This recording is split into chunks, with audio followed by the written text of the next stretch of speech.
virtual book tour for the dark matter of Mona Starr. Cause it is Artner Live on Facebook. Artner Live. Cause it's Artner Live and Artner Love. Hello, Internet. This is the Artner Saturday morning TV show. Artner Live. Coming to you live from Charlottesville, Virginia at Spider Palace. If we're lucky, some spiders will show up. Or cats. Or Artners. Thank you so much for tuning in to this virtual book party launch for The Dark Matter of Mona Starr. Ooh. This is a virtual version of the launch event that was supposed to be at the Bridge PAI here in Charlottesville. But alas, the world is canceled, so now everything is on the internet. But thank you so much for tuning in. And I'm here in the backyard, and I would invite you all to I don't know, go take this video outside and watch it in your backyard and get some fresh air and meet some friends, because you never know what's going to happen. Like maybe Artners will come by. My name is Laura Lee Gulledge. Hi, Laura Lee. And I'm joined by Artner Juliet Trail. And I know that we're within 4 feet of each other, but she's a quarantine circle friend, so yeah. I feel like it's, you know. No coughing. Yeah. None. No coughing. You might remember Juliet from such adventures as the mindfulness art workshops in Zimbabwe and Rwanda, or from the Sears Ball and the Artner Tarot deck, or from the Falsies, or from the Willamette musical, or from, well, life. Hashtag real life. Real life. Artners. Ooh, I got a message from Lauren. Hopefully our live stream is going okay, but I see people are tuning in, so it must be okay. Yeah, feel free to give us a like if you can see us and hear us out there. Yes. We are getting our tech outside today. Doing all our tech. Oh, yay! Cool. Larkin got it. Awesome. We see you guys. Hi, guys. Cool, and if anyone wants to add any comments or ask any questions, please chime in, and we will be addressing such topics later. So you might be wondering, so what's going to happen at a virtual book launch party? Oh, how is this going to go? Well, there are basically 4 things happening in this video. First, I'm going to do some readings from Mona, because this is, after all, a literary event. Then I will walk you guys through 3 art activities that I was going to do at the book launch. So I'm going to teach them to you virtually so you guys can try at home. Then we're going to have a group meditation to help us all get grounded, led by Juliet Trail, because Mona's story is all about healing and mental health and expression and Artner love and all this stuff. So we're going to do a practice that actually would help Mona and help all of us at this time. And if we're lucky, we'll also hear a musical performance. Ooh. And then at the end, I'm going to do a ton of giveaways, because I always like to give away a lot of stuff when I have a book coming out, because it's really rare and special when you have a book come out as an author, because it takes, I don't know, I guess I've been working on Mona for 5 years, you know, on and off, and so I am always so grateful that I get to actually do this work and to put characters that I really believe in out in the world. So I'm going to be giving away a lot of stuff. So this is what you're in for in the next 90 minutes. So grab a cup of tea or a mimosa in your backyard, and I hope you guys enjoy the show here on Artner Live. Okay, we're getting silly. And thanks. Okay. So to start things off, I will introduce our guest of honor, Mona Starr, who is imaginary. So she is here on paper. So I guess if you have not heard me talk about Mona before, she is my 14-year-old alter ego. Here's a good page to use an example of her. So here's her. You know, she looks real happy right there. So she's like my alter ego that explores my depressive side. And so it's really about, I don't know, I tapped into what really got me down when I was young, what's getting me down now, where do I find hope? Where do I find healing? And so thankfully the book is not a huge bummer, because I didn't want to make a book about depression and just make everyone feel worse. So it's more about healing and artner love and expression and artivism and self-care and all that jazz. So I really hope that if she can get out to her audience right now, despite not having in-person opportunities. So I'm happy to share her with you guys. So I think first I'm going to start by sharing, actually, I'm going to read the ARC letter. The ARC is the advanced reader copy of a book, and so I got to include a special letter in the beginning of it, but it's not in the published final book, so I'm going to read it to you guys just because it gets a little bit more personal, and it's better than me trying to improv. Okay. Dear beautiful readers, growing up as a shy, sensitive weirdo, I would often get trapped in my head, overwhelmed by my thoughts and emotions. My parents would ask with concern, "What's the matter?" And I'd frustratingly reply, "I don't know!" It was such a terribly hopeless feeling. This is probably why I started becoming interested in drawing out my emotions in high school, and why now as an adult I make books that try to help others understand the invisible forces that are affecting them. So when I was asked to write a book specifically about my matter, which is what some people might label as depression, I was honestly very intimidated, because A, who am I to talk about mental health? B, what if mining my own negative memories pulls me into depression? And C, what if the book is just a big sad bummer? But thankfully, it was the many conversations with students, readers, and artners over the years that made me feel brave enough to try to actually give this a shot. Because so many of us are feeling overwhelmed by our thoughts and emotions right now. I wrote this in February, by the way. I feel like it's even more so now. If I have the creative gifts at my disposal, I can talk. If I have creative gifts at my disposal, it's my responsibility to use them, to be as honest and vulnerable as possible. So I hope this book can help contribute to a bigger conversation right now about our collective health, happiness, purpose, and the vital role of creativity in these areas. Then on a personal level, I hope Mona's story can help inspire you to honor your expressive outlets, connect with your artners, and perhaps make your own self-care plan, which I will be doing in my video next week. Self-discovery is a lifelong process, so please don't go it alone, and treat yourself kindly on the journey. For the important thing here is to try. And Artner Love, Laura Lee Gulledge. Wait, apply. That's some glitter action. Artner Love. So that's my personal sort of explanation of what I hope that you guys will get from Ramona Starr as a character. And I'm going to do a reading of one of the chapters. My dad, also known as Crazy Old Maurice, COM, he really nicely printed up a enlarged version of chapter 4 for me to read out loud to you guys, but because shipping is kind of unpredictable right now, I have not gotten it in time.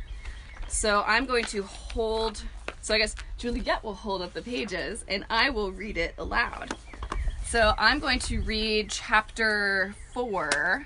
I think is this the one that I picked? Yes. Okay.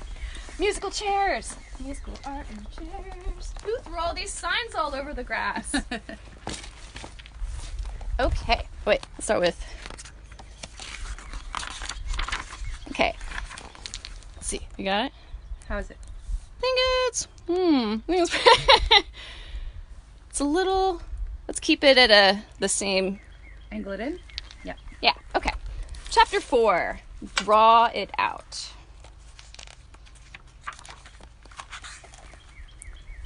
I can't close the doors, and I can't turn away. But while I'm here, I might as well make the best of it.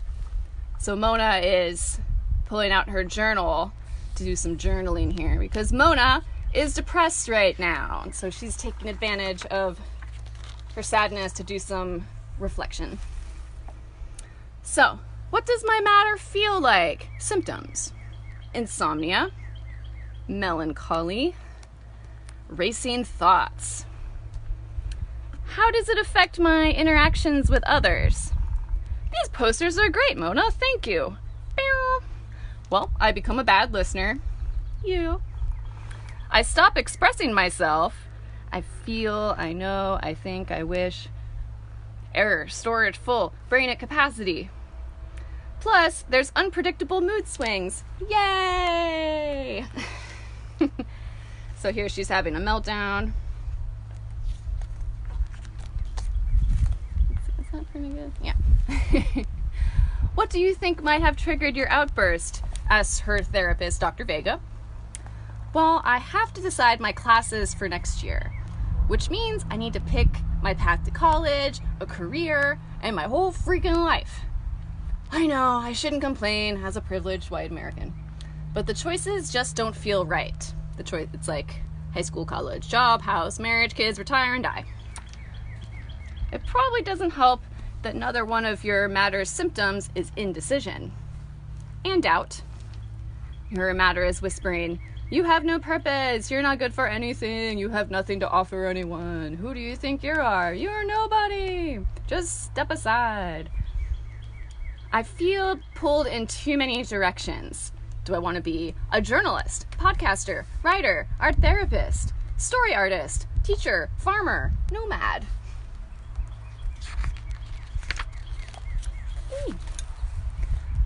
I feel like I don't fit in anywhere. Dr. Vega says, it's okay if you don't. Maybe you're part of the next thing. Perhaps your path ahead is still being carved out as we speak. Or perhaps it just hasn't revealed itself yet. Your choices will lead you there, one by one. But even if I make the right choices, it feels pointless when our society and environment are on the verge of collapse. Yeah, that's a fun picture. That sounds like your matter talking. Perhaps, says Mona, but also logic. Dr. Vega says, yes, it's a scary time right now, but I haven't given up hope yet. Let's just bring you back into the present with some meditation, okay? For the present is the one thing we have control over. I know, so appropriate. First, find a comfortable sitting position. Feet on the floor, eyes closed, back straight. Now take in a deep breath and let it out slowly. Focus on your breath. Feel the air fill your lungs, creating more space with each breath. So here, hers has thoughts, and then the bubble is sort of making space in those thoughts. When thoughts come into your mind, let them float away. If it's really important, it will come back later. So there's words on here that she's putting downstream, like, why? This is pointless. Why am I doing this? This is silly. Like, my leg itches. Now imagine you have roots grounding you down to the earth and branches reaching up to the sky. She's doing a tree meditation. With your next exhale, send all your negative thoughts and worries down your body and into the ground. Gasp. Oh, are you okay? Oh yeah, I'm sure it's nothing, but Mona has like a little pain going on.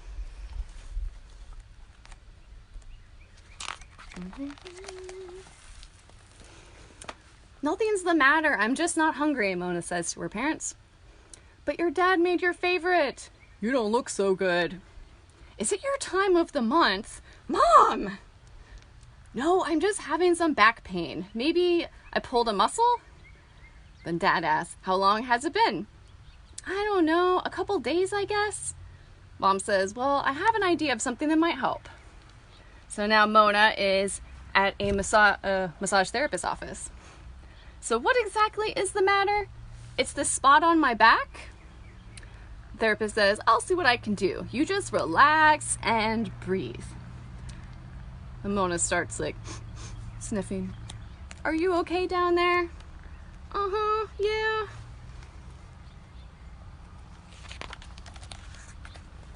Don't worry, it happens all the time. Massage releases all sorts of things. You just let it out. Sniff, sniff, sniff, sniff, sniff. Then Mona says to her dad afterwards, she said she didn't find a problem, so it must not be a muscle issue. And she wonders, is it all in my head? But her dad says, we'll get a second opinion then. So now they're at a doctor's office. Starr, Mona.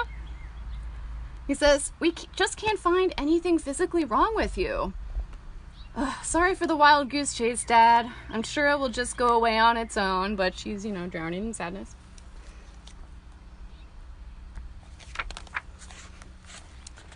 So now she's back in her room. Maybe I've just got to get used to it. It's just a little pain, right? Just electrical signals shooting to my brain. Besides, suffering isn't all bad. It can be strangely secure, comforting, all-consuming. Wrapping herself up in a pin and needle blanket. Then she gets a text from Haley, like, "Are you doing okay?" And Mona is not responding.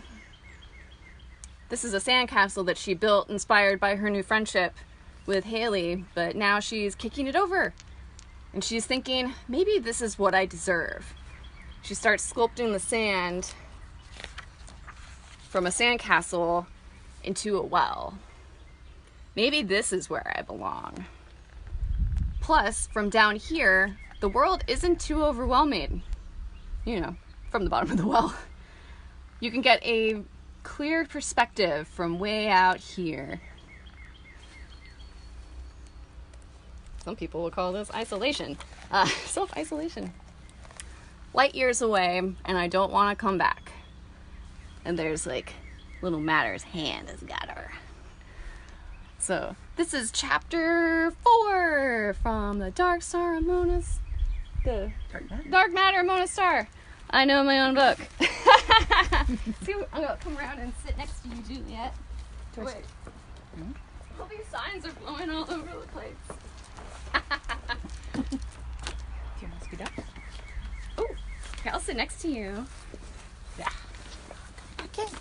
Yeah. All right. Thank you all for enjoying that. Oh, that virtual book reading. Round of applause. Much more dramatic in person. But hey, something is better than nothing. Actually, I would like Juliet to read a very special poem. Our final reading for our special event today is a poem that actually appears in the book. It's 93 or something. Oh, I should have marked it.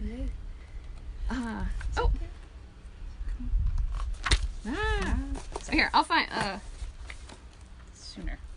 well, it's in the book, on page, it's a poem that Juliet wrote based on a conversation we had, so it's definitely a collaborative piece that contains, oh, you found it? Yeah. Oh, cool. It's called Compassion Transmission, and it's, I always like to feature as much art narrating as possible in my book, so include other people's voices when I can. So getting different people to contribute their handwriting, include some poems or writing. So I would love, Juliet, if you could read, I have the full one, if you'd like to read that. Yeah, should I read just the part from the book or the whole thing? You can read the whole thing. Whole thing. All right. Read the whole thing. So about half of the full poem is in the book, and the reason it's in the book is because Mona is doing a lot of journaling, and she's a very reflective, thoughtful person. So she writes this poem, and she's very shy about sharing her work. She's a young person. She's mostly kept it to herself. Her friend Haley is a musician that feels a little more comfortable putting herself out there. So Haley has done a flag routine, Yes. A color guard routine. Color guard flag dance for Mona to help share something that Haley loves. And Laura Lee is going to demonstrate a little bit of that kind of thing for us in a little while here. So Haley has done a little dancing for Mona to say, hey, it's okay, we can share the things that we've created. I'd love to know what you created. And Mona freaks out and runs away. The first time Classic she ends up move. in the bathroom hiding. She has a meltdown. She's too shy to share her poem with a friend for the first time. And then Haley just says, hey, it's okay. Do you want to maybe give it a second shot? Try again? And Mona says, okay, I guess so. So after having had a good cry about how shy she feels, she decides to share her poem. So this poem is called Compassion Transmission. And about half of the poem appears in the book, but I'm going to read the full version of the poem to you guys now. So this is a poem that I wrote after a conversation with Laura Lee a little over 2 years ago. So it's based on when we share our heads together and come up with some interesting ideas, and then I sat down and quickly wrote this poem about it. Compassion Transmission. The voices most silenced are the ones most needed now. And not every generation has the opportunity to fight for freedom. So I don't want to back down, because I'm not scared of a little bit of chaos or a little disorder. And I'm not scared of otherness. Back in 1972, they showed the blue marble photo, our sweet ocean and sky planet viewed from space. And the world fell in love with the earth. We've got to remind people to fall in love with the earth again. There is no otherness. It's all just us. We're all connected. We're all pieces of one thing. And you kind of fall in love with it. But then you forget. We need to get the transmission. Ground control to compassion. Your loss is not my gain. Your win is not my loss. Put this on repeat until it's the top 40 word of mouth.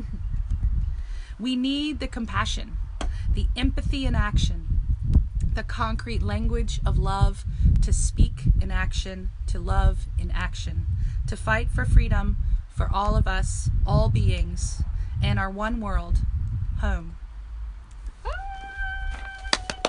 Round of applause. Round of applause. Thank you, Juliet, for... That's our compassion transmission today. Boop, boop, boop, boop, boop, boop, boop, boop, boop. Love, love, love. And if you're out there and you want to stay our Artner, please join our Facebook group that's called Compassion Revolution. And we're doing a hashtag Compassion Transmission Challenge right now. So if you want to post your own poem or photo or creative work, or even just a little text post to say hi to the world, please feel free to tag it with little hashtag Compassion Transmission, because we're doing that to connect people as we're all isolated during this pandemic. Mm-hmm. Yes, ma'am. All right. Oh, and thank you so much for letting me feature that in the book. Oh, I feel like the Mona is a labor of love for me, but also expresses the love and hard work and ideas of a lot of people. So it's really nice to get to share.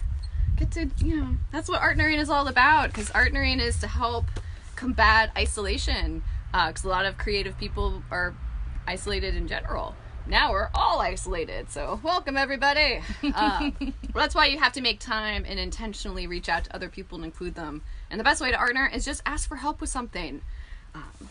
Okay, so next I'm going to transition from our reading. So thank you, Mona. Nice to hang out with you. Thanks, Laura Lee. It's been nice talking with you. So we're going to move on to some virtual art prompts. So I'm going to introduce 3 activities for you guys to try at home.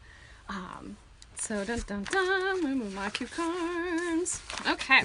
So I was going to have a table at the book launch for creating a self-care plan, but I'm actually dedicating next week's video all to self-care. So you can tune in next week for that. Making a self-care plan. Who has lots of bristle board? I do. Actually, I'm just using all the pages I did for my speech bubbles for Mona. I have like 200 of these pages, so I've just been using them forever. So now they're for my filming.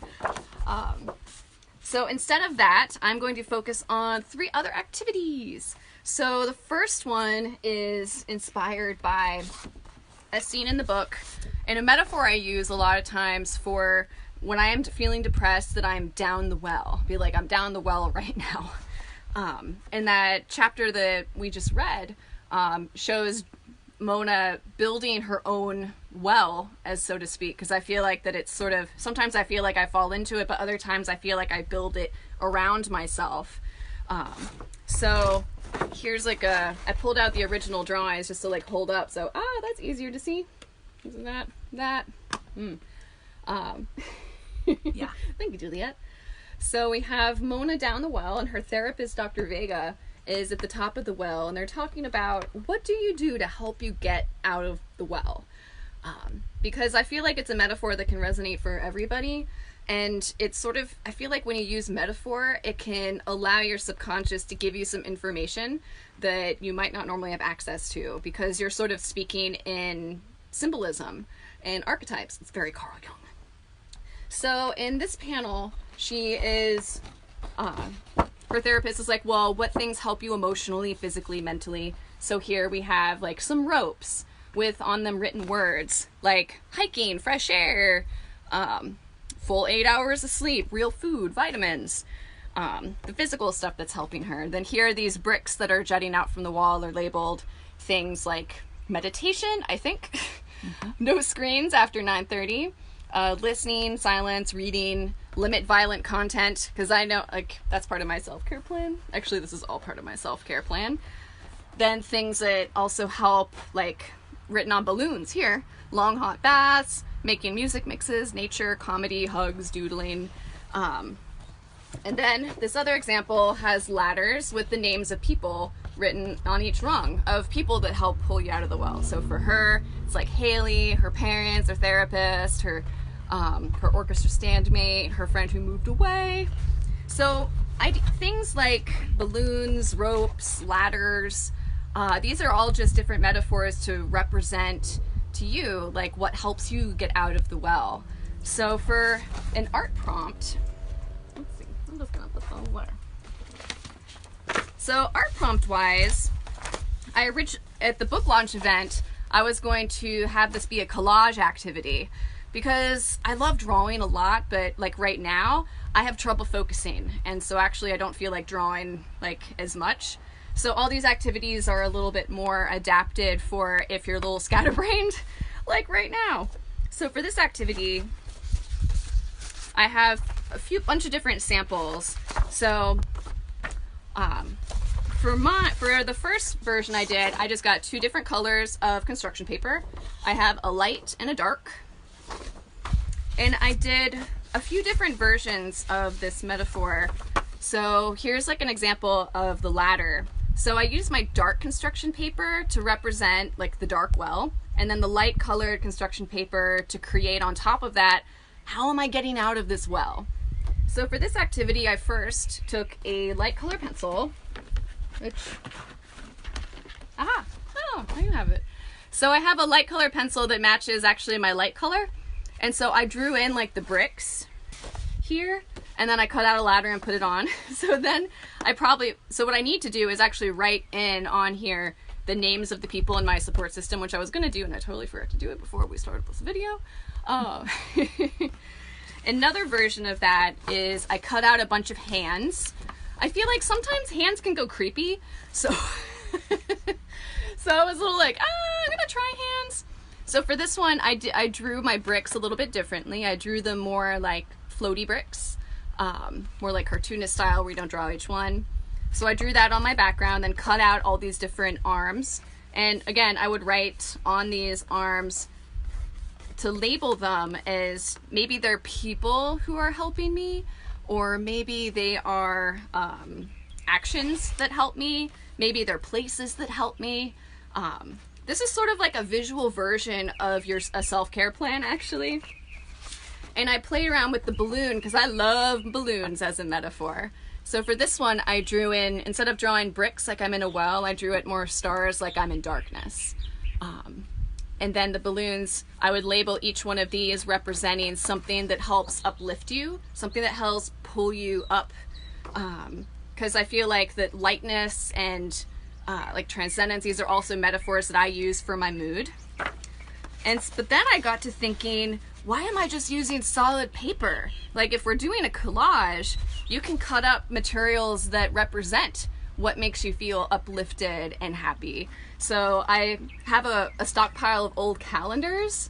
So I picked a really pretty like meadowscape of all these different wildflowers, and I cut the arms out of these. So that represents more of like, okay, this is something that's like reaching out to me and like giving me a hand when I need it. And then there's like my little hand like, oh, I can't reach you. Like, oh, we're here to help you.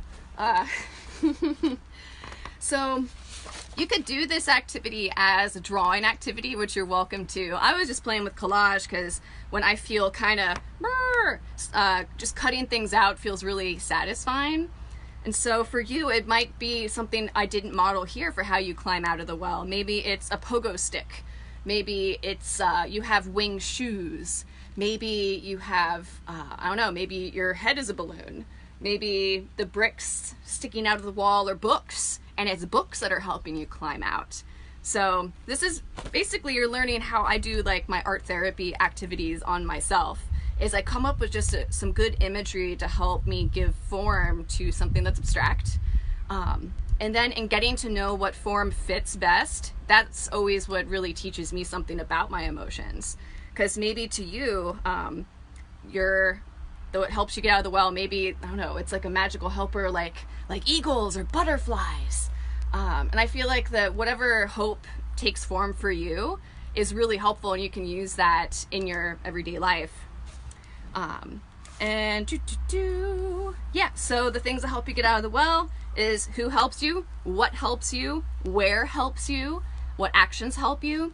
So I would start off with just making a list and then cutting out a bunch of the same thing, whether it's balloons or hands or butterflies or whatnot, and playing with them on the page.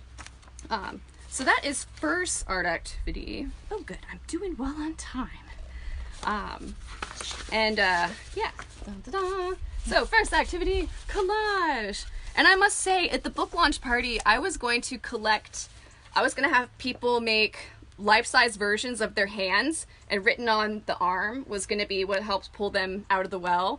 And I was going to collect them and make them into an installation. And I still might do it. Because I've been talking with one of my Artners, Jennifer Hoy Tidwell, about doing a living installation, so I still want to do it. So, yeah, so I still might be putting out a feeler for that. But for now, it's just something I'm encouraging you to do at home. So, art activity number two. This one gets more into, let's see, get stuff everywhere. This one actually is a little inspired by Mona, but also my last book, Sketchbook Dares. This is my copy of Sketchbook Dares, so it's like full of a lot of stuff. Things. If you're not familiar with this book, it's an interactive sketchbook with my favorite drawing prompts and activities. So some of them are about hands, some of them are about heart, some of them are about brain, and some are about the spirit.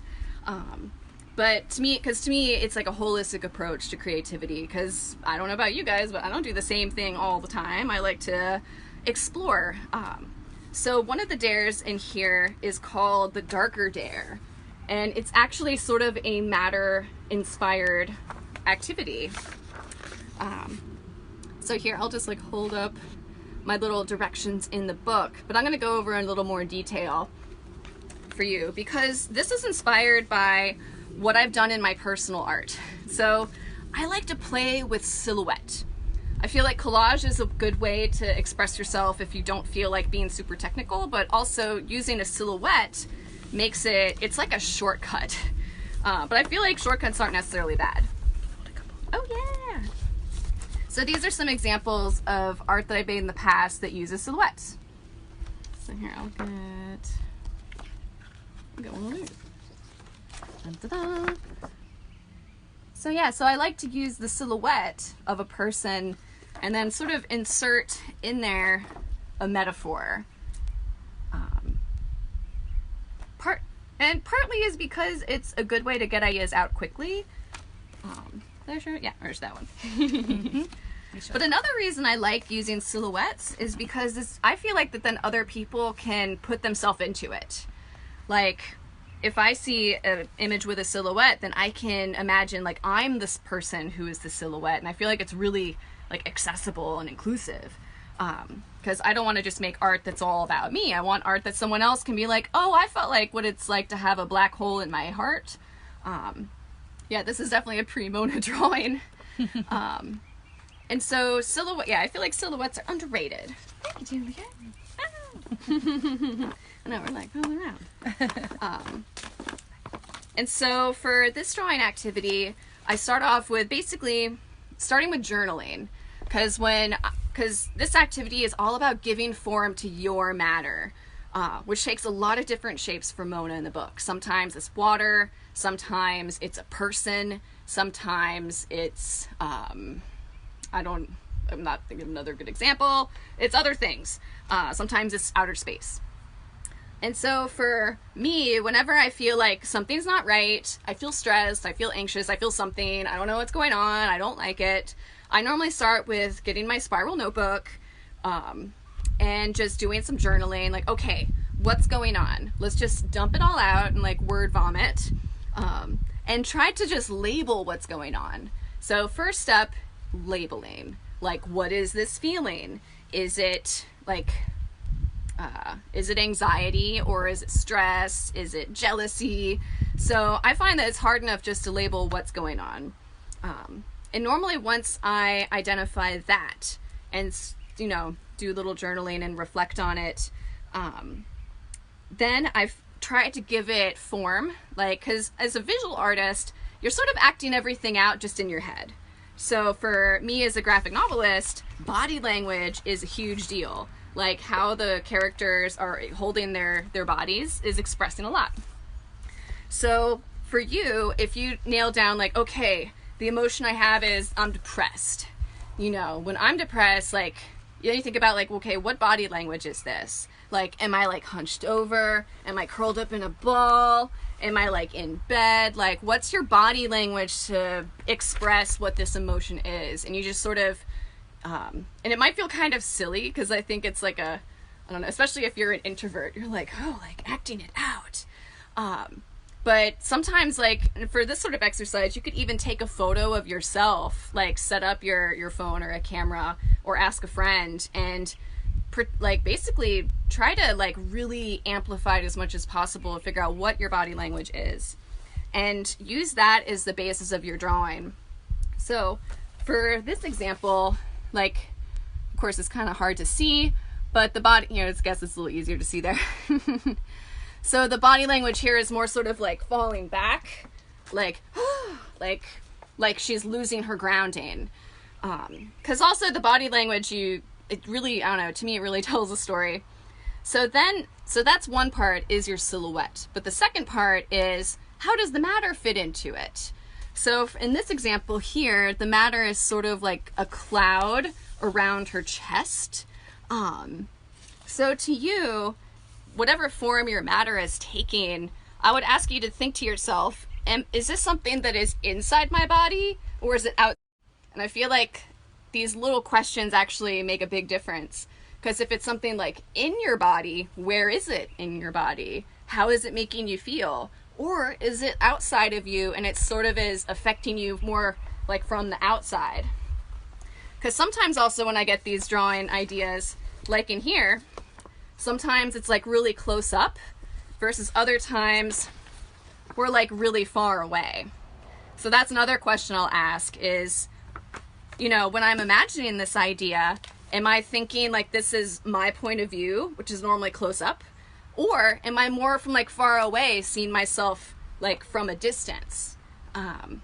And I don't know, maybe this is just how my brain operates, but these are the sort of questions that help me unlock, I don't know, what's really going on in there.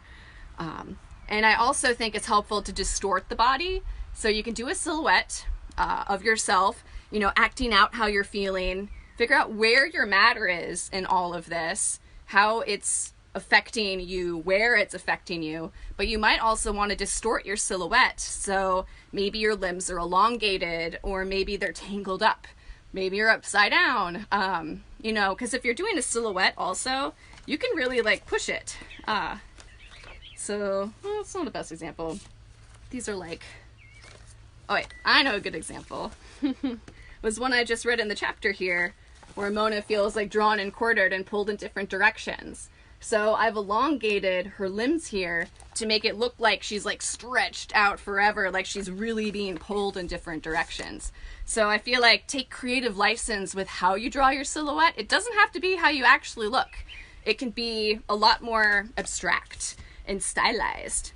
And I actually have a fun example of how my mom's cousin Wendy Addison did this activity. This was her reaction of drawing her matter. And isn't this haunting? I feel like I know this face. Like, have you seen this? Mm-hmm. Like, so if you don't feel like doing a silhouette like I have in the prompt, you can just draw straight up what your matter looks like, especially if like I don't know, I feel like a lot of us have a version of the matter. That's how I personify my sort of negative thoughts.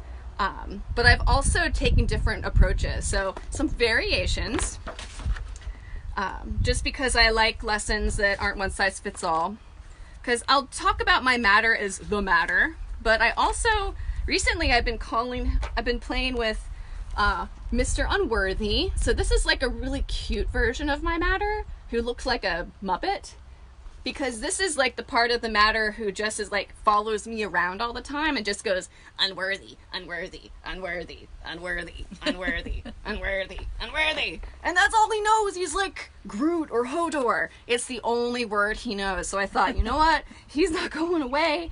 I'm going to be friends with him because this is art therapy. So this is like another version of my matter who's super cute. So your matter might not be this imposing dark creature. I've also drawn my matter as a character called my inner critic, because I talk about the inner critic a lot. They're the ones who are like, what's that supposed to be? What do you think you're doing? You should get a real job. And so this is a sample page for Sketchbook Dares where I drew my inner critic as these little sort of Pac-Man ghosts. Because in my head, that's what my inner critic looks like. Instead of one character, he's like a whole bunch of little characters. And they're like the peanut gallery. Like, what do you think you're doing? Also known as the fraud police. The fraud police is another sort of version of the matter. Who do you think you are? What are you doing here? You're not qualified. Why do you think you should talk to these people about this stuff? You don't know anything. Yep. There's so many more better artists than you with more likes. You know. You should just give up. And this is my little genius shining a light on my inner critic. But yeah, they're just like here with this. They represent a lot of things. Like the grumpy old guys in the Muppets gallery that sit up, constantly critique and judge everything that's happening. Lots of judgment. Yeah, and I think right now it's easy for the judgment to sort of take over the conversation in her head. So then now there's a lot more doubt, there's a lot more comparison. So I think these things are amplified even more now. But if you draw about them, if you give them visual form, then you can like talk to them and it's like, oh, I know who you are. Like, oh, it's you again. It's like, you suck. It's like, oh, I know, I've heard you say that before. Like, what else you got to, and it sort of takes some of the power away from them, which I don't know, I feel like I knew, but until I did it, I didn't really, like actually drawing about the matter in here, now I really can recognize the matter's voice when it's like whispering to me, and I'm like, I know who you are, and like, I don't have to listen to you, because there's other voices I can tap into. And I actually have a PDF of this activity, the Darker Dare from Sketchbook Dares. There's a PDF of this that I've put on Google Drive. So I think Larkin will put a link in there. Oh, because Larkin is on it. High five, Larkin. It's an honor angel. Okay, so that is drawing prompt number 2 for you guys to try at home. And now I'm down to last art activity. Ta-da! All the stuff everywhere. Okay, so last activity, I was hoping to have real sunflowers because Mona's favorite flower is a sunflower, because it sort of looks, because there was a scene in here, I didn't mark it.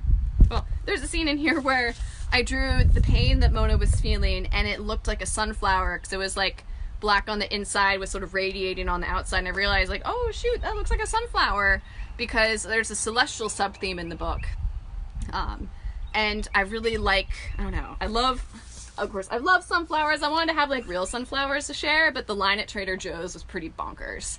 So I was like, this is what I had in my collage drawer. So these aren't actually sunflowers, but they look like these are sunflowers. But no, here's a happy one. So in honor of Mona's favorite flower, this last prompt is a mashup, because I feel like mashups are also good when you feel kind of scatterbrained and you can't really focus on one thing. It's good because then you can just create something that, I don't know, it doesn't exist and no one can tell you that it can't be that. So if you're unfamiliar with a mashup, that's where you take different things, where you switch up how something is supposed to look, and you play with it. The drawing dare that this also taps into is called the stylized dare. It's where basically exploring different ways to draw the same thing. Because I feel like everyone knows how to draw like a flower. Flowers are pretty like standard, like even in like elementary school we could all draw the flowers with the cool petals. That's one of those things you're like, oh yeah, I can draw some flowers. But I think creatively it's fun to just play around with one motif in a bunch of different ways just to play, because, I don't know, especially right now. So for sunflower mashups, I have, well, I was going to draw more examples. I just have a couple examples. I have one of switching out the petals and one of switching out the disc or the center. I'm not sure what to call. Disc sounds scientific. I'm trying to look it up. So here I was playing around with like, okay, what if I turn the petals into feathers? And here I was like, what if I change the middle into like a giant eyeball? Because who doesn't love giant eyeballs? I know I love eyeballs. And so my prompts for this one are, okay, for the outside, what to change the outside to. So you could do it to feathers, like I did in my little example, or it could be flames, it could be solar flares, it could be hair. The petals could be coming off or coming in or moving or creating their own composition. You could have, they could be butterfly wings, they could be hands or limbs or fabric or ribbon, like changing the medium, or playing with scale, shape, or texture. So I just invite you to take the basic formula of a sunflower and just experiment and have fun, because also flowers are fun. And I feel like if you sort of do a mashup between like flowers and celestial stuff, that's super cool. I didn't pull out the paints and everything to like really get into this, so I just did a marker one real quick. But like I think the inside would be really cool if you did it as like a moon or an actual sun or a black hole, an eclipse, or just a sea of starry skies or a spinning galaxy, or maybe it's a blue sky and clouds in the middle. Because basically I think of the inside of the flower as just a frame. Like you could put anything in there. Maybe you make it into a spiral design, maybe there's a face, maybe there's an animal face, maybe there's a clock face, maybe it's a giant eyeball, or maybe it's like a jewel. I don't know, it's just I feel like the formula of the flower with a central design and things radiating out from it, I just think it's fun to play with. Because also I think the springtime is influencing me because of all the flowers everywhere. They're sort of like, look at me, draw me, I'm beautiful. And I'll listen to them because they are beautiful and I do want to draw them. So that is third drawing activity, is to do your interpretation of a weirdo sunflower. And if it's not a sunflower, it could be a different flower. Because also I like the idea of the flower combined with like celestial imagery, because it's very macro, micro in nature. Because when I feel down, nature is always reaffirming to me. Like, it's one of those things that helps me heal and feel grounded. Like, sure, I can go out and look at the cosmos. I'm like, I am tiny and insignificant. But then I look at the little flowers. I'm like, oh, I'm just right here right now. And so I think you need a little bit of both. You need the big point of view and you need the little small scope too. Because if you spend too much time on one end or the other, you can get a little lost in there. So it's just a balance. And so, okay, so I've run through 3 art activities, and I Artner dare you all to try them at home. And if you feel like sharing them, please post them or email them to me, and I'd love to see them. Because also I'm curious, like, yeah, like what things help you guys get out of the well, how you would interpret the different flower mashups, and what your matter looks like. So yeah, if you feel like sharing it, I would love to see. And I think next I'm going to pass the mic to Juliet, and we're going to do a meditation activity that Mona would actually really benefit from, because in the book, oh, I'm just going to show the page where Mona is using music to help herself get grounded. So here there's like little roots coming out from under her feet. Because for me, music is something that helps ground me in reality. So when I feel like I'm like floaty weight up here and I'm like, oh, I'm just going to go off into outer space. There's different things that can help you feel grounded. And of course, meditation is very helpful. So let's see, I'm gonna move out of the way. So hi everybody. We tested this earlier and it seemed like the volume was okay, so I'm hoping you guys can hear me. I'm gonna speak a little louder than I usually do, leading a meditation in a smaller indoor setting. This is a meditation that you can do standing up. You can also do it sitting down. You can do it lying down. So really, a lot of times people are worried that they need to do a meditation in the right way, and they might get it wrong. And maybe we shouldn't do the meditation because that inner critic is there going, you don't know what you're doing. Why do you think you should meditate? This is a bunch of baloney. Because the inner critic also likes to give you a lot of everybody else's opinions about things and assumes you should just adopt them. So try to quiet the inner critic. And just know there's not a right way to do a meditation. You can always modify. Let's say that you're someone who sits in a wheelchair. This is a great practice to do from a wheelchair. So it's a practice called soles of the feet or the sole of the seat that we're seated upon. Even if you were lying down, it's the sole of the body along a surface. So if you're standing, I recommend put your feet a little bit apart, just below your hips, but not too close together. So have your feet a little distance apart, just so you can kind of feel balanced from side to side. And Laura Lee is demonstrating if you're doing it more in the sole of the seat and sitting down, which might be more comfortable for you. You might be watching from a car, from an airplane, from your desk. But if you can do it anywhere? You can do it anywhere. Meditation goes with you anywhere you want to go. And if you can be standing and you even want to go outside, grab your phone and turn the volume up and head outside with us. So we're in this beautiful field today to celebrate Easter and springtime. We wore our flowery dresses and wanted to be kind of in this natural setting, appreciating that. So to do this practice, take whatever position is comfortable for you, feet a little bit apart if you're standing, and then begin the practice by bringing your attention inward to the body. And if you're comfortable and balanced, you can close your eyes, especially if you're sitting down or lying down. You might close your eyes.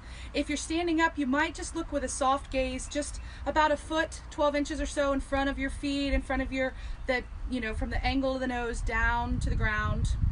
And just have a soft gaze. You're not really focusing on what you can see. You're focusing on what you can feel. So this is a meditation, the sole of the feet, that can be really helpful when you're kind of spinning and spiraling and you need to get grounded again. So bring the awareness into the body and all the way down to where the feet are connecting with the ground, or if you're lying down, where the body is connecting with the bed or surface or ground. If you're seated, it's where the back, the hips, the back of the legs is connected to the seat. And at first, just notice that the body is here in space. The body is breathing. It's already breathing in and out. That's something that's happening.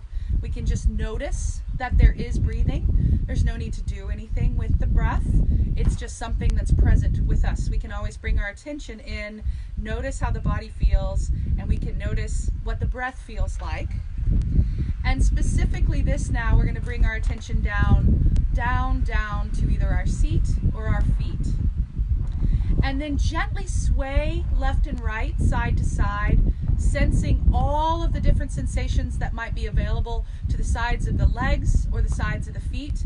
If you're just gently going to the right and gently to the left, you might notice you get wobbly, especially if your eyes are closed. You can open the eyes and gently look down with a soft gaze to get your balance, keep your bearings.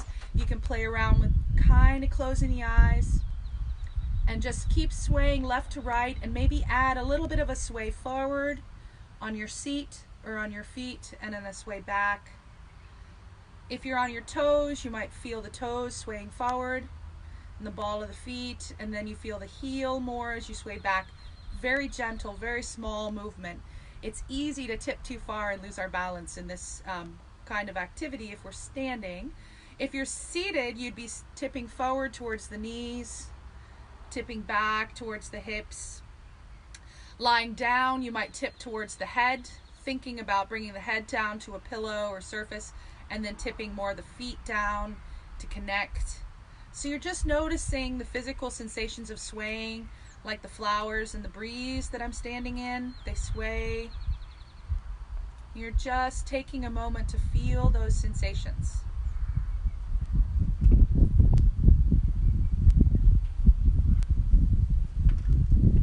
And then coming back again to kind of a still place, a balanced place. Now we're going to do just a little bit of either walking in place or just a gentle, like little tiny steps in a circle. If you were seated or lying down, you could still continue the swaying. You might walk the legs a little forward on your seat and then walk them back. If you're doing it standing, you might lift the left foot up and gently place it down, the toe, the ball, the heel. Then you lift the other foot, transferring your weight. And then on your right foot, the toe, the ball, the heel. And then if you were walking, you might take a couple steps forward. You could take 3 little baby steps forward very slowly.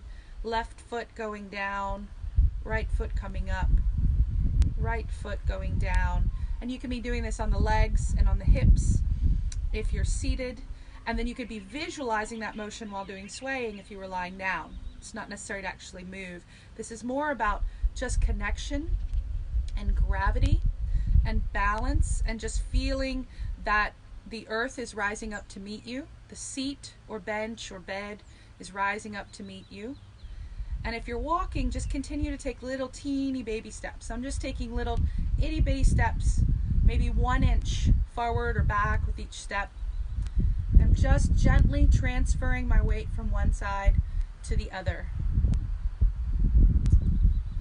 You can integrate your breath with this activity, so just a gentle in-breath and moving to one side, and a gentle breathing out, letting the air go, moving to the other side. And especially if you were breathing too fast, maybe you have a lot of anxiety and there's a very quick breath, this might be helpful to bring the breath down to the seat, down to the feet, and breathing with a slow transfer of weight from one side to the other. And if the breath doesn't feel helpful to integrate, let it go. There's not a right way to do this meditation. It's very flexible. You can modify it, just like with Laura Lee's art activities. You can modify this to something that feels helpful and accessible to you. There's not a right way. So just bringing the weight forward and back. You can extend this practice and do a little bit of a longer walking meditation, but you would still take very slow steps for walking meditation. You slow it way down. You just notice how it feels in your torso as you shift from left to right. You might notice how it feels for your head as you shift from left to right. You might notice how it feels along your sternum and your solar plexus, the front of the body. How does the front of the body feel as you shift? As you go forward for a step or lean forward, and as you then reverse that and going back. Just playing with our attention and our awareness and our sensations of the body. And then you could bring it around to the back. How does the spine feel? How do your hips feel as you sway from side to side, or as you sway going forward and back? And you can put a hand on the back to feel that connection if that's helpful in bringing your attention to that part of the body. You could bring your hands to your thighs or your hips and notice how it feels. Your hands are going for a ride along with the torso, along with the hips and the legs, the feet and the knees, the joints, the ankles. How do these different parts of yourself feel as you do this very, very gentle, easy motion? And finally coming back into stillness one more time, noticing again the body's still breathing, there's still breath. Maybe noticing any other sensations right now. Is the space that you're in warm or cool? I'm standing in a sunbeam. I can feel the warmth on the left shoulder, but I can't feel it on my right knee. So I can notice that my left shoulder is warm and my right knee and my right ankle are cool. It's interesting that my body has two very different temperature sensations right now. There's sweet birds chirping around me, so I can notice for a moment the sounds in the room around me. Notice whatever sounds are around you right now.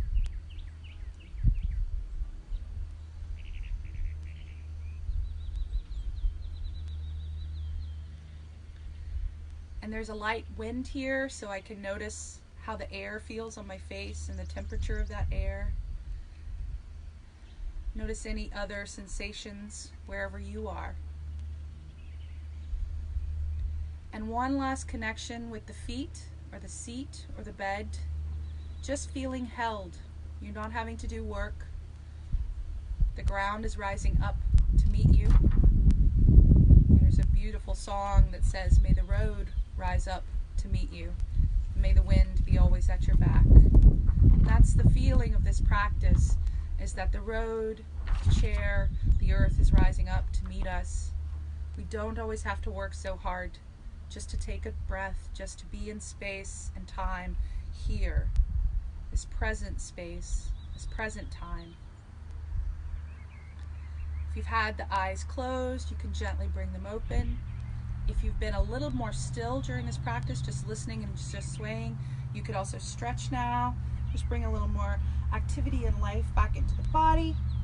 And if you even want to do a little shake, just kind of bring everything back to life. That kind of wraps up our practice called the Soles of the Feet. One of the reasons that I thought this was a nice practice to do is that this is a practice that clinicians might use, therapists might use, maybe not even calling it a meditation, just saying, hey, we're going to take a minute to breathe and find our feet. And it's really good for grounding, really good for when we might be feeling overwhelmed and getting swept away. Like in the book, in the chapter that Laura Lee read, there's moments that Mona's really struggling. She's having physical pain in her back. She's emotionally feeling very unsettled and swept away. So this is a kind of practice you could do even for 2 minutes, just to kind of get grounded. That is so low. I feel so much more relaxed. Thank you so much. Yeah, and Laura Lee got to take a break from leading a talk to just doing a practice, which is so nice. Even just taking, I don't know, just a couple breaths is so helpful. You can kind of feel everything just begin to settle. We get very stirred up, and this just helps us to reconnect in a gentle, kind, easy way. Thank you, Juliet. Yes. I don't know if you feel like singing a song. So, yeah, we have our signs. We have our little Artner signs. So, Laura Lee also invited me to share some music with you guys. And we all work in multiple formats. And so we shared the poem that I wrote a couple years ago, Compassion Transmission, after Laura Lee and I were hanging out and just riffing back and forth and talking about things. And I think she might have gone to take a restroom break. And I ripped out my journal that I always keep with me and wrote that poem just as I have it, and as she puts half of it in the book. And I help lead meditation practices. That's something that I like to do. That's part of my work. And then I also write music. So this is a song I'm going to share with you guys to enjoy a little musical interlude before we do our giveaways. So giveaways. Those of you online, stay tuned. In the next few minutes, we're going to do a bunch of giveaways because Laura Lee loves to be abundant and filled with gratitude and generosity and do a lot of giveaways at a party like this. So do stay online. And then this is a song that I wrote with my husband. We have a band together called the Unheard Sirens Incorporated. Unheard Sirens Inc. You can look us up on Facebook. We, of course, have a profile there. And we just released a new single this week that's called The Beat of the Heart. And I am going to toggle over to that window and put on my backing track and share this song with you guys. So one of the other things that we have done artnering in the past with art Artner Lauren Larkin and Cece Vaughn, Laura Lee and I, is work on turning her last full-length graphic novel, Will and Wit, into a musical, a stage musical that's great for teenagers, and it's a show that's ready to go. You can license it already in your communities. So that show is fully composed, and Lauren Larkin and I are just getting started now on adapting The Dark Matter of Mona Starr, yes indeed, the new novel, into a stage musical. But since that's not quite ready for a debut, stay tuned. That'll probably be on ArtnerLove at some point in the future here. But we thought we'd share a different kind of songs that's already ready to go. So this is the song Beat of the Heart from my band, the Unheard Sirens Inc. And hopefully we're going to hear good sound. We did a test earlier. And Laura Lee is going to give us some entertainment in the background. so you have something interesting to watch other than me during this track.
Rises from the ember, moth sheds cocoon, these know and remember.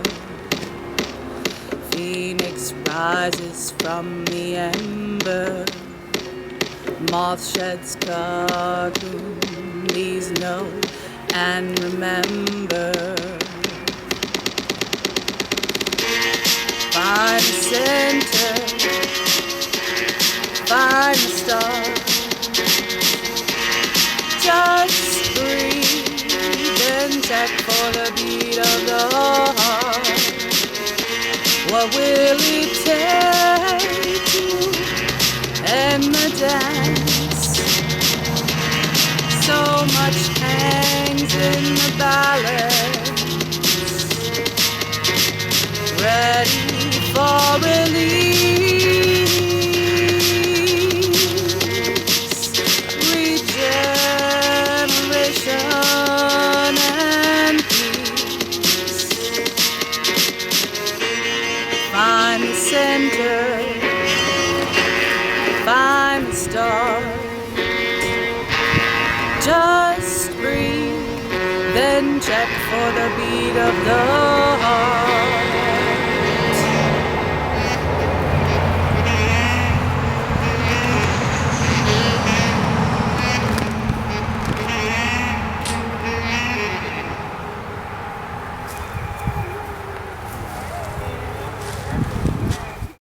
Link for the rest of the song.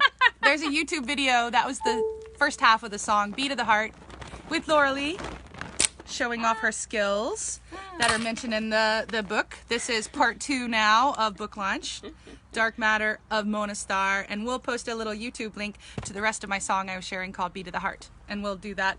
You can tune into it later. I'm sorry we were cut off.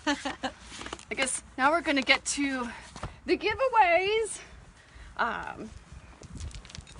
So those of you who have bought a book or supported the Patreon, or if you're one of the students that drew artwork featured in the final climactic scene where, best way to hold this? That's good.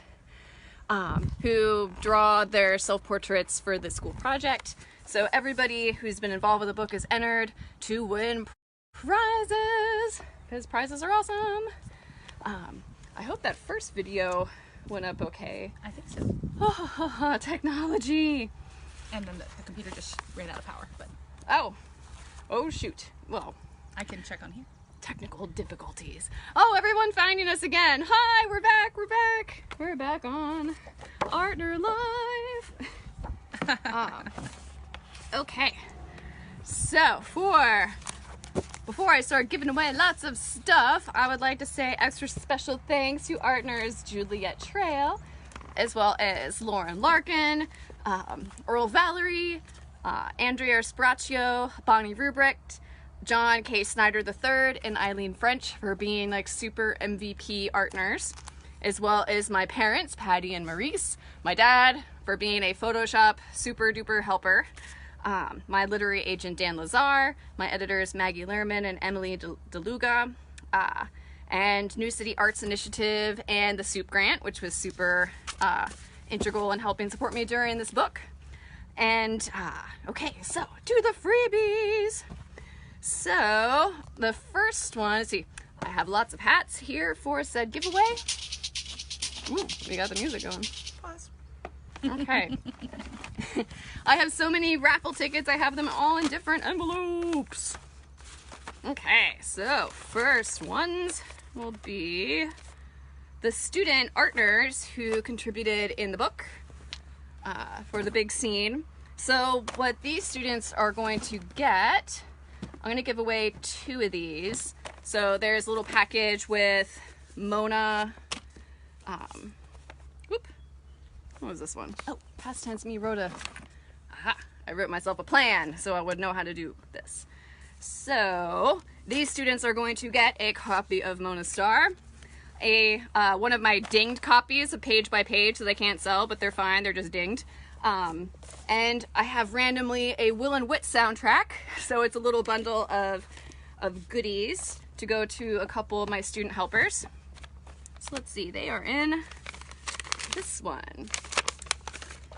Whoop. Tickets. Okay. Okay, so I'm going to pull 2 winners from my student Artners. Let's see. I have from Fairmont Prep Academy, Jayi, which I hope I am saying that correctly. So, my Artner student number 1. And number 2.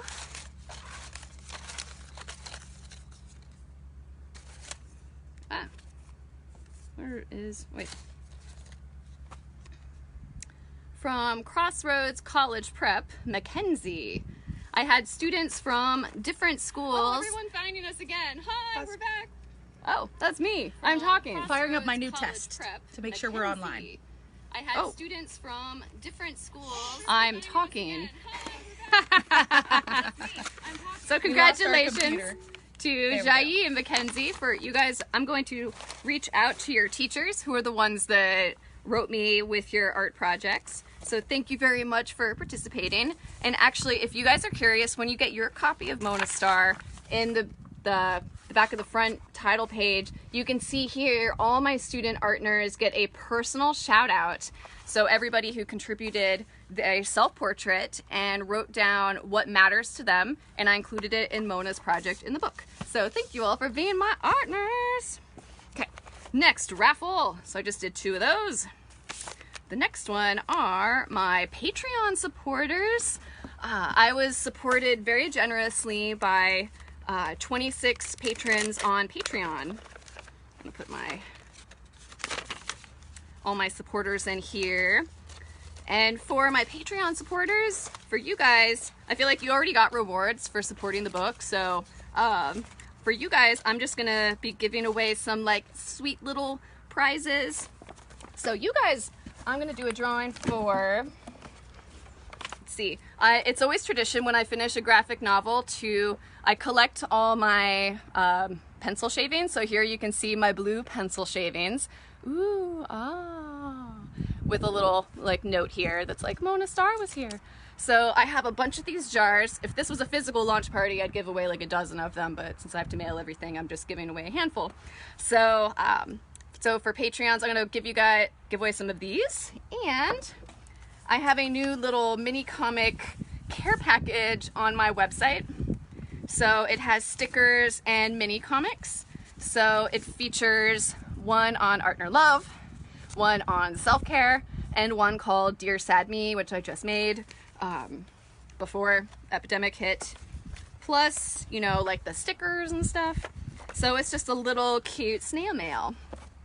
So for my Patreon supporters, do you want to Shake it up, shake it up, shake it up.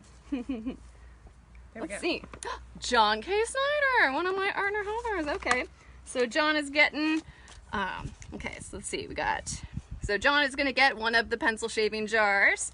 And let's see, who else is getting a jar? I'm glad I'm recording this, because then I'll, like, see next. Vivek Tiwari, who's an awesome Artner angel up in New York, who managed to get out of the city, so he's upstate, so yay, because all of our New York people are in our hearts. And for the little mini comic care packages, let's see. Oh, Earl. Well, Earl already has them, so we'll pick someone else. Earl. So I've already given him one. Let's see. Hannah and Sorry. Hannah. I know. We've been friends since Coles Elementary School. I know. Artnerlove is a long time. Oh, and Rosalina Moxley. Moxley, my cousin. Awesome. So I'm going to send you guys some mini comics. Oh, that was the discount. Oh, yeah. Okay, cool. Thank you. So we'll hold on to that hat. And next category, all the Artners who bought copies of Mona already. We're back. We're now on Juliet's phone because my phone was being a butt. Facebook rejected her phone. We don't know why. It just doesn't like me anymore. It's okay. Back to giveaways. We are giving away 2 original pages from the book. They're both scenes about healing. This one is about a creative expression healing moment. And this one is about an Artnerlove healing moment where it's like, oh, my heart is growing bigger. Ow. Because sometimes growth is an uncomfortable process, even though it's good. So, from everyone who's ordered a copy of Mona, we're pulling out 2 winners for the original artworks. Let's see. We have Elizabeth Fuller. Thank you for getting a copy of Mona. And now you get an original drawing. And Abigail Wilson, actually, whose dress I got from a recent clothing swap. So Abigail is here in spirit for sure. Awesome. Applause. People won things. Yay. Yay! Okay, and now I'm gonna pull out for you guys someone who's going to get a jar of the pencil shavings of my magic cartoony blue pencils. Yeah, this one. Who is it? It is Matt Ellsworth. You're getting a jar. Congratulations, it's everything you ever hoped for. And to send one of you guys one of the mini comic care packages with the little, with some stickers and like mini comic babies. So let's see, that's going to Naima Melhorn. Congratulations. Excellent. I think next I'm going to, let's see, I'm going to add in these guys, some social media likes to the bundle, and I think let's see, let's add the Patreons, I believe so. Patreons? Yeah, let's put the Patreons in there, and I feel like maybe not students, because I already got the student stuff. Okay. Okay, so now for this one, I'm gonna pull out who's gonna get a copy of Sketchbook Dares. Ooh, excellent prize. It's very good right now if you are in need of creative prompts to work on at home, because it has lots of drawing activities. So who's getting a copy of Sketchbook Dares?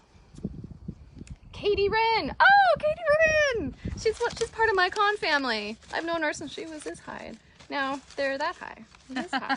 Like, so awesome. Well, actually, I think she might already have a copy. Well, I'll send her something else. I'll send her something. And let's see. I think I have another jar. Yeah, I have one more jar. Let's pull another jar. It is Diana Arg in Brooklyn. Hi, Diana. Who has a little one right now? Little one came? Little Nina. Little Nina. Welcome to the world, baby Nina. I know. Born in January. What a world. Oh, wow. Good time to be holed up with your mom. And I think I have one more mini comic. Let's see, mini comic. Now I've forgotten how many I'm giving away. I guess, yeah, we'll do one more mini comic. Oh, it's to Sari. Suri Kodakawa! One of my FUCC ladies. Oh yeah. Awesome! I think giveaways are done! Woo! Thank you all for supporting the book in its various stages of development. Ooh, this is some Macy's glitter. Extra good glitter. It's extra good glitter. Okay, to wrap up this video before Facebook cuts us off again, I want to say congratulations, everybody. I'll be in email, title, and contact. Pew, pew, pew, pew. And oh, Juliet. Yes. Oh, have a seat. I have a surprise for you. Ah, I'll try to do a hat for sparkly paper. What could it be? I don't know. Artner gifts. Artner life is full of gifts. It's true. It's a gift. Oh, look where the bird is from. It's my hard copy version of The Dark Matter of Mona Starr. Oh! Just what I've wanted. Thank you for being such a good Artner. And if you guys want your own copy of The Dark Matter of Mona Starr, you can visit my website, whoislauralee.com, and you can order a book. And I must admit that I am having trouble getting more copies of the hardcover of the book. I am swimming in paperbacks, but I'm out of the hardcover, so I'm hoping to get them soon, but shipping is weird right now, so I just thought I would publicly mention that because I feel bad. But yeah, but I'm definitely still accepting orders, and I have all the other books in stock. And let's see, I guess, I'm going to share just a couple final things. Oh, we have our very special guest star. Oh, we should bring in for the very end a very special guest star. So the final things I wanted to share. First, I just finished a new playlist. It's my quarantine playlist, now added to my pandemic playlist. They're both on my Spotify, so I think Larkin's going to share that link. So if you guys need some music inspiration. And I also want to share my magic shoes because I've been sharing my magic shoes. Can I fit it in here? Oh, flexibility. Those are my magic shoes this week. And next week, I am announcing all the other Facebook videos. So they're going to be on here on facebook.com, Laura Lee Gulledge. So in case you're curious what's coming up next week, it's all about making a self-care plan next week. And I'm going to be doing the next 4 videos, the second half of this virtual book tour. I'm just going to keep it simple and keep them all in the morning, like a Saturday morning TV show. So 10 a.m. Eastern Standard Time. It's next week, how to make a self-care plan. Then the week after that, it's going to be making Magic Studio helpers. So this is about making a fictional assistant and how to get them to work for you and how to empower your creative genius. And also I talk about sort of other helpers in the studio. Then the week after that, making mini comics. So this one's definitely good for kids and anybody who's interested in making a mini comic with me. And it's sort of like a virtual version of my school visit. And then the next one, after that, the last one will be Sketchbook Dares drawing.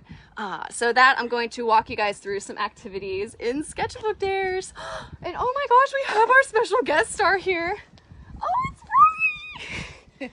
It's Rory. He was having his cat nap on the bed under the blanket. Oh wait, we have his special plant over behind the thing. Where? It's behind this little crate. There's like a little weed. Or maybe it blew away. It blew away. Internet, this is Rory. Rory is my very dear Artner on the book. And he's a very good boy. Except sometimes when he attacks my hand when he gets scared outside. Oh, Rory, no. You can't eat that. You can't eat that. We can play with the strings. Rory! He's like, I'm not going to do what I'm supposed to do because I'm a cat. Rory, Yay, say hi. Rory. Okay, well, We're closing with a cameo from Rory Cat. Yes, a cat cameo. Oh, he's such a good boy. Rory, show them how beautiful you are. He's still looking for his treats. Yeah, he's just looking for treats. That's all he cares about. But he is having a good lick on the treat right on the camera. Oh, who's my fuzzy baby? Yay for all of our quarantine companions. Yes, quarantine. Keep us sane during all of these crazy indoor times. Who's coming? Who's that? Stuff. Oh, the Rory cat. you. Oh, Rory. Oh. Whoop. Here we go. I'm so glad that Rory got to join us. Thank you, Juliet, for bringing him out. Well, thank you, everybody, for watching. Thank you, Juliet, for being such a good Artner on this. Oh, and look, thank you, Rory, for not... He's hanging out. He's hanging out. Nice. Okay. Well, I guess, thank you for watching. Please consider sharing this video. And until next week, we wish you all a beautiful rest of your weekend. So, I guess we're going to wrap up this video. I feel like pulling out my flag. Like, there it is. We're just walking a cat. Spinning flags. Here we go. There we go. Rocking